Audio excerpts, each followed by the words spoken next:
আমরা এর আগে আপনাদের জানিয়েছি আমাদের যাত্রাবাড়ি এলাকায় আমাদের পুলিশ সদস্যকে জ্বলিয়ে যারা হত্যা করেছে তার অনেককে আমরা গ্রেপ্তার করেছি, অনেকের নাম পেয়েছি সেটা আপনারা জানেন।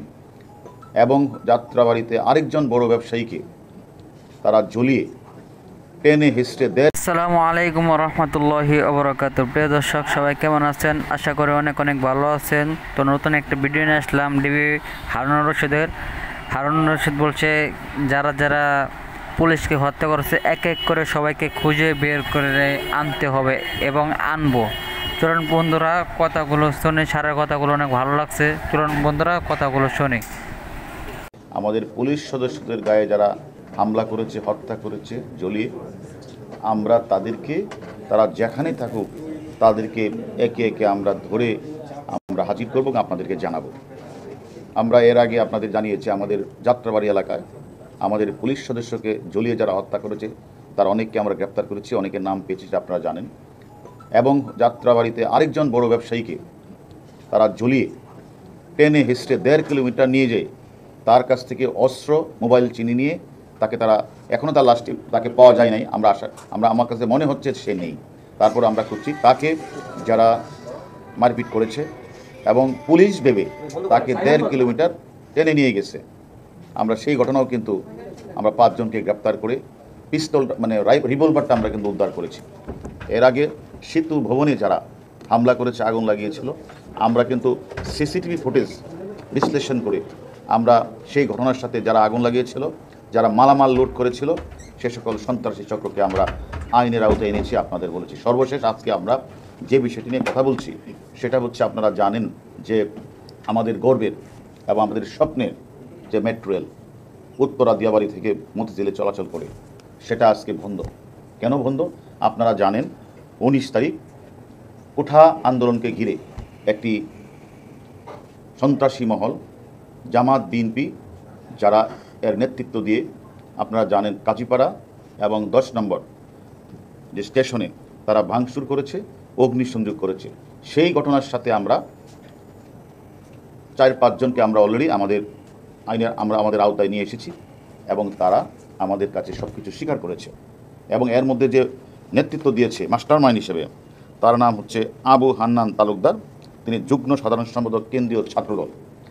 তাকে আমরা গ্রেপ্তার করার পরে তিনি নিজেই বলেছেন মিরপুরে 10 নম্বরে ছিল এবং তার যে 2 নেতা এবং তার যে ঊর্ধ্বতন যে নেতৃবৃন্দ রয়েছে, সুলতান সালাউদ্দিন টুকু, সাইফুল ইসলাম নীরব, এবং এদের প্রেরণায়, সহযোগিতায়, এদের কাছ থেকে তারা এগুলি নিয়ে তারা এই জায়গাগুলিতে তারা আগুন লাগিয়েছে। এবং তারা আরও 2 জন নেতার নাম বলেছেন, তারা তাদেরকে প্যাট্রোনাইজ করেছে। এর মধ্যে একজনকে আগে আমরা ধরেছি, নাহিদুজ্জামান শ্রাবণকে আমরা আগেই গ্রেপ্তার করেছি।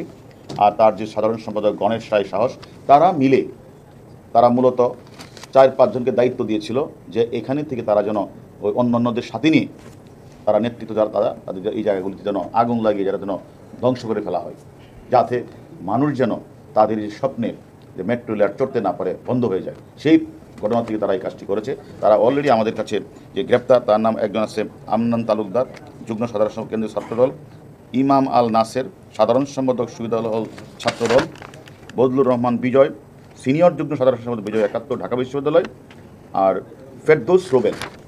আমরা জানতাম না যে জাতীয় বিশ্ববিদ্যালয়ে যে ছাত্রদলের কমিটি আছে, সেই কমিটির সে হলো সহসভাপতি। এরা মিলে এবং তাদের সাথে তাদের যে সহযোগীরা মিলে তারা 10 নম্বর এলাকায় নৈরাজ্য সৃষ্টিকারের মধ্যে সমন্বয়ের কাজ করে এবং মেট্রো রেলে ভাঙচুর চালায় আর অগ্নিসংযোগ করে, এবং তারা নিরাপত্তে থাকা দায়িত্ব আমাদের পুলিশ সদস্য তারা হামলা করে। আমরা এই ঘটনা, মেট্রো রেলের ঘটনার সাথে আমরা অনেকেরই নাম পেয়েছি, যারা নেতৃত্ব দিয়েছে তাদের এর মধ্যে 4 জনকে আমরা গ্রেপ্তার করেছি। বাকিদেরও কিন্তু আমাদের নাম্বার আমাদের কাছে আছে। তারা কোথায় আছে সেই লক্ষ্যে আমাদের ডিবি টিম তারা কাজ করছে। আমরা মনে করি, আমরা আগেও বলেছি, যারা রাষ্ট্রীয় সম্পদ নষ্ট করে, যারা আমাদের বিভিন্ন ধরনের রাষ্ট্রীয় স্থাপনা আগুন জ্বালিয়েছে, আমাদের পুলিশ সদস্যদেরকে হত্যা করে ঝুলিয়ে রেখেছে, এছাড়া অনেক সাধারণ পাবলিক যারা আসতেছিল তাদেরকে পুলিশ ভেবে নিয়ে টেনে হিস্ট্রে হত্যা করেছে। এবং আপনারা জানেন উত্তরাতে একজন নেতার পিএস, তাকে মেরে তাকেও ঝুলিয়ে রাখা হয়েছে। এই যে বর্বরচিত যে হামলা এবং এই যে বর্বরচিতভাবে কুপিয়ে, কাউকে ঝুলিয়ে, কাউকে টেনে হিস্ট্রে এই যে হত্যাকাণ্ডটি সংঘটিত করেছে, আমরা মনে করি তারা বাংলাদেশের উন্নয়নের পক্ষে কোনো লোক না, তারা আমি মনে করি তারা বাংলাদেশকে অকার্যকর করা, বাংলাদেশকে ধ্বংস করা, তারা ষড়যন্ত্রে লিপ্ত। আমি মনে করি এদের পর থেকেই যারা এ ধরনের কার্যক্রম চালিয়েছে তারা ঢাকা সহ ঢাকার বাইরে যে কোনো জায়গায় তারা লুকিয়ে আছে, আমরা মনে তারা লুকিয়ে থেকে তারা পার পাবে না। তাদের সেই গর্ত থেকে আমাদের ডিবির চৌকস টিম খুঁজছে, প্রত্যেককে আমরা আইনের আওতায় নিয়ে আসবো। অনেকে মনে করেছে ঢাকা শহর ছেড়ে পালিয়ে আমরা হয়তো গ্রামে অথবা অন্য শহরে চলে গেছি, এটা মনে করতেছে জামাত শিবির চক্র, বিএনপি নেতৃবৃন্দ। আমি মনে করি সেটা হবে না।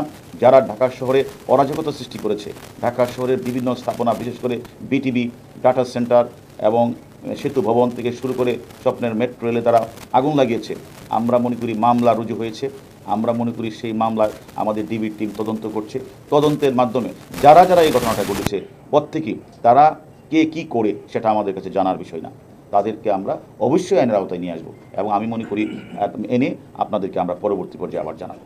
পূর্ব পরিকল্পনা তো অবশ্যই ছিল, একটা কোঠা আন্দোলন সেখানে চলছে সাধারণ কোমলমতি শিক্ষার্থীদের মধ্যে, আর সেই কোঠা আন্দোলনকে ঘিরে তারা তাৎক্ষণিকভাবে ঢাকা শহরের সমস্ত উন্নয়নমূলক যে কর্মকাণ্ড যেখানে হয়েছে সেই সবগুলি জায়গায় তারা একযোগে তারা হামলা করেছে, তারা আগুন দিয়ে পুড়িয়ে ফেলেছে। এটা অবশ্যই পরিকল্পিত। আমরা এই ঘটনাগুলি যারা ঘটিয়েছে, আমরা অনেক ইন্ধনদাতা, অর্থদাতা, অস্ত্রদাতা, রসদ এবং রসদ দিয়েছেন যারা, অনেককে আমরা আইনের আওতায় নিয়ে এসেছি, জিজ্ঞাসাবাদ করছি। জিজ্ঞাসাবাদের প্রেক্ষিতে তাদের সাথে আরও কারা ছিল তাদেরকেও আমরা খুঁজে বের করছি। আমরা মনে করি প্রত্যেকটা ঘটনায় আমরা সুষ্ঠুভাবে তদন্ত করে যারাই এর সাথে জড়িত সবাইকে আমরা আইনের আওতায় নিয়ে আসবো। আমাদের যারা এই ধরনের ধ্বংসলীলা চালিয়েছে, বিভিন্ন স্থাপনায় আগুন লাগিয়েছে, এই সকল দুর্বৃত্তদের, এই সকল জামাত শিবির চক্রদের যেমন ধরার দায়িত্ব আমাদের কাজ। আবার আমাদের পুলিশের একটা কাজ হচ্ছে, যদি নিরাপত্তাহীনতায় ভুগে এবং তারা যদি বিভিন্ন জায়গাগুলিতে বলে যে আমাদের যে কোনো সময় আমাদের বিপদ হতে পারে, সেটা আমরা জানার পরে আমাদের নৈতিক দায়িত্বটাই হচ্ছে তাদেরকে সেফলি নিয়ে আসা। নতুবা আর এটা কেন আপনারা হয়তো বলতে পারেন যে শুধু তাদের ক্ষেত্রে কেন, আপনারা জানেন এই লোকগুলিকে ঘিরেই, এই কোমলমতি শিক্ষার্থীদেরকে ঘিরেই কিন্তু একটি অসাধু চক্র জামাত বিএনপি, যারা তাদের সুযোগকে অনুপ্রবেশ করে তারা ঢাকা শহরকে, তারা একটা গণতান্ত্রিক সরকারকে তারা পতন ঘটাতে চেয়েছিল। তারা রাষ্ট্রের সবচেয়ে গুরুত্বপূর্ণ স্থাপনাগুলিতে তারা আগুন লাগানোর চেষ্টা করেছিল পূর্বকল্পিতভাবে। সেই কারণে আমি মনে করি আবার তাদেরকে কোনো কিছু করে আবার যদি তারা আন্দোলনের কোনো কিছু করতে চায়, সে কারণে আমি মনে করি নিরাপত্তার স্বার্থেই কিন্তু তাদেরকে আমরা আমাদের ডিবি হেফাজতে নিয়ে আপনাদের হেফাজতে তাদেরকে কতদিন রাখবেন? ওটা আমরা তাদের সাথে কথা বলবো, তার পরিবারের সাথে কথা বলবো। গতকাল একটা কথা বলেছিলেন, তাদেরকেও জিজ্ঞাসা করা হচ্ছে, কারণ তাদের সাথে কয়েকজনের ফোন আলাপ হয়েছিল, সেই কথাটি তারা আপনি বলেছিলেন। এখন পর্যন্ত আর কিছু যেহেতু সে আমাদের কাছে আছে নিরাপত্তার স্বার্থে, তারপরেও আমরা তাদেরকে বিভিন্ন বিষয় তো কথাবার্তা হচ্ছে যে আপনারা এই সুন্দর একটা আন্দোলন করছিলেন ঢাকা বিশ্ববিদ্যালয়ে, আর সেই আন্দোলনের মধ্যে আপনাদের কারা কারা আপনাদের সাথে যোগাযোগ করেছিল, কারা কারা আপনাদের কাছে আপনাদেরকে বিভিন্নভাবে উস্কানি দিয়েছিল, এটা আমরা জানতে চেয়েছি। তারা কিছু নাম্বারও আমাদের বলেছে, নামও দিয়েছে। আচ্ছা, একটা গুজব ছড়াচ্ছে যে তাদেরকে নাকি মারা হচ্ছে, এটা গুজবটা কতটুকু যদি একটু ক্লিয়ার করতেন। আসলে দেখেন, এই কথাটা আপনাদের বলছি, বাংলাদেশের অনেক যারা ফেসবুকে লেখালেখি করে, অনেকের নাম্বারকে ঘিরে অনেকে কিন্তু বিভিন্ন ধরনের গুজব ছড়াচ্ছে। এটা আপনারা লক্ষ্য, যে আমি বাংলাদেশ থেকে পালিয়ে গেছি, গুজবও দেখছেন, তাই না? এটা কি বিশ্বাস করছেন? অনেকে আমাদের রাষ্ট্রের অনেক ব্যক্তির নামে কিন্তু অনেক গুজব আসছে, তো এটা তো বিশ্বাস করেন না। তাহলে এটাও বিশ্বাস করার কোনো কারণ নাই যে আমরা সিকিউরিটির স্বার্থে যাদেরকে আমরা এনেছি তাদের নিয়ে যদি কেউ গুজব ছড়ায়, সেটা আপনারা বিশ্বাস করবেন। গুজবই তারা এই গুজবটা ছড়িয়ে তারা তাদের ভিউ বাড়িয়ে তারা কিছু টাকা ইনকাম করতে চায়, এটা আপনারা বিশ্বাস করবেন না। একটা নেগেটিভ মেসেজ যাচ্ছে যে যারা আন্দোলনের মূল যারা আন্দোলনকারী শিক্ষার্থী, তাদেরকে আপনারা ভয়ভীতি দেখাচ্ছেন, তারা যেন আর একত্রিত না হতে পারে। আমি তো বলছি এই গুজবকে আপনারা বিশ্বাস করবেন না। আমরা ডিবিতে আপনারা বহুদিন যাবত আমাদের অনেক বিষয়ে আমরা অনেককে গ্রেপ্তার করেছি আইনের স্বার্থে, আমরা অনেককে আইনের আওতায় নিয়ে এসেছি। এবং কখনো যারা আমার মামলার আসামি, তারা তো কখনো আপনাদের বলে নাই, যারা আমাদের মামলার আসামি ছিল, যারা পুলিশ মার্ডারের মামলার সাথে জড়িত ছিল, যারা 28শে অক্টোবরে আমাদের প্রধান বিচারপতির বাসভবনে হামলা করেছিল, আমাদের হাসপাতালে হামলা করেছিল, সেই সময়ও তো আমরা অনেক আসামিকে ওই সকল ঘটনার সম্পৃক্ত থাকার কারণে আমরা গ্রেপ্তার করেছিলাম। শেষ মতো আপনারা আমাদেরকে প্রশ্ন করেন নাই যে সেখানে তাদেরকে তাদের প্রতি অন্যায় করা হয়েছে। আজকে যে মানুষটাকে আমরা নিরাপত্তার স্বার্থে নিয়ে এসেছি, ওইসব এই গুজব আপনারা কখনো বিশ্বাস করবেন না। কমিশনার তাদের পরিবারের পক্ষ থেকে এবং শিক্ষক যারা এসেছিলেন তারা বলছেন যে যদি নিরাপত্তা দিতে হয় তাহলে তার পরিবারের মাধ্যমে ওটা কে কি বলছে সেটা আমি জানি না। আমরা এখনো এ ধরনের কোনো মানে পরিবারের পক্ষ থেকে কোনো আবেদন পাই নাই যে বা আমাদের কাছে কেউ কিছু বলে নাই।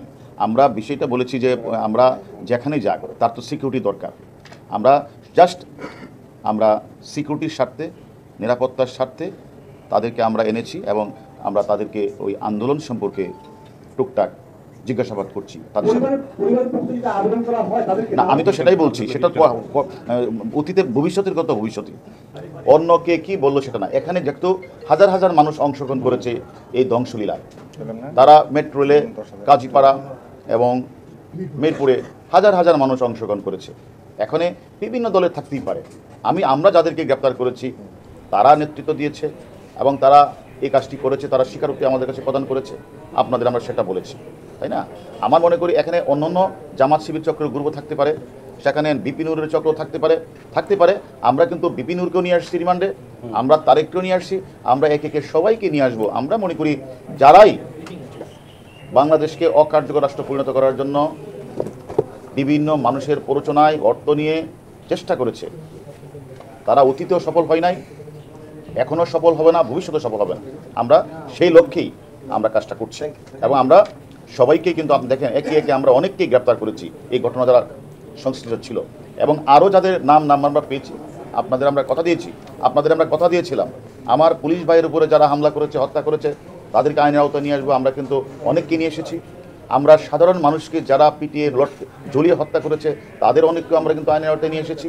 আমরা মনে করি মেট্রো রেলে যারা আগুন লাগিয়েছিল, আমরা ছাত্র দলের অনেক নেতৃবৃন্দ, তাদের বস যারা হুকুম দিয়েছে, সকলের নাম আমরা পেয়েছি। সকলেই কিন্তু ম্যাক্সিমামই কিন্তু আমাদের কাছে আছে, তারা কিন্তু স্বীকার করেছে। আমি মনে করি আমরা একটা গণতান্ত্রিক সরকার ব্যবস্থায় যারা কুঠা আন্দোলনের নামে অরাজকতা সৃষ্টি করতে চায়, আমরা বাংলাদেশে একজন সাধারণ নাগরিক হিসেবে তো আপনারা ছাড়তে পারেন না, আপনারা তো ছাড়তে পারেন। যারা এই কাজটা করেছে আপনারা কিন্তু সাধারণ জনগণ হিসেবে আপনারা তাদেরকে ধরার এখতিয়ার আপনাদের আছে। আপনাদের কাছে আমার বিনীত অনুরোধ থাকবে, আমাদের আইন শৃঙ্খলা বাহিনী যেরকমভাবে সব জায়গাগুলিতে চেষ্টা করছে তাদেরকে গ্রেপ্তার করা, আপনাদের কাছে যদি সচেতন নাগরিক হিসেবে, সাংবাদিক হিসেবে কোনো তথ্য থাকে, এই সকল অপরাধীরা, এই দুর্বৃত্তরা যারা দেশকে অকার্যকর করার জন্য ঢাকা শহরে এই তাণ্ডবলীলা চালিয়েছিল, তাদের নাম্বারটা যদি আপনারা প্রকাশ্যে না পারেন, গোপনে দিয়েন, আর আপনারা পারলে ধরেন। আমি এদেরকে সকলে মিলেই প্রতিহত করতে হবে। সাংবাদিক সাঈদকে আপনারা গ্রেফতার করেছেন, সেও কি বাংলাদেশ রাষ্ট্রকে অকার্যকর করতে চেষ্টা?